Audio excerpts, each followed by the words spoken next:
আমার বিশাল অভিযোগ আছে, ঠিক আছে? যেটা বলছি, এনজিওর লোক এসেছিলো আজকে সকালে। হ্যাঁ, কিসে প্রতিবন্ধী তুমি? আমি যদি নিজেরকে মেনটেন করি, এক্সারসাইজ করি, হয়তো আমি খুব তাড়াতাড়ি বিছানা সজ্জা হতাম।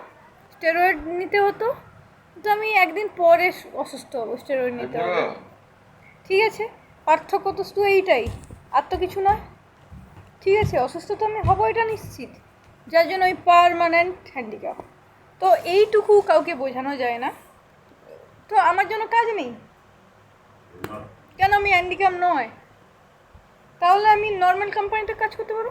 কোম্পানি বলে আমায় কাজ দেবে না কেন? হে কেন? সে যে কি ক্রোধ! আর কে বলে আমার রস টস কিছু নাই, আমি ভিডিও দিই ফালতু ফালতু, তার উপরে বিশাল রাগ ধরে গেছে। আমি যেগুলো পারি না সেগুলো আমি করবো কেন? কেউ আমাকে পড়াশোনা জিজ্ঞাসা করুক, তাতে ঠিক আছে। ঠিক আছে, কেউ আমার কবিতা জিজ্ঞাসা করুক, লিখে দেবো। ঠিক আছে, তো আমার যেটা আসে না তো আসেই না, না সোজা কথা। ঠিক আছে, আমি নিজে খুব এক্সারসাইজ করবো। টাটা।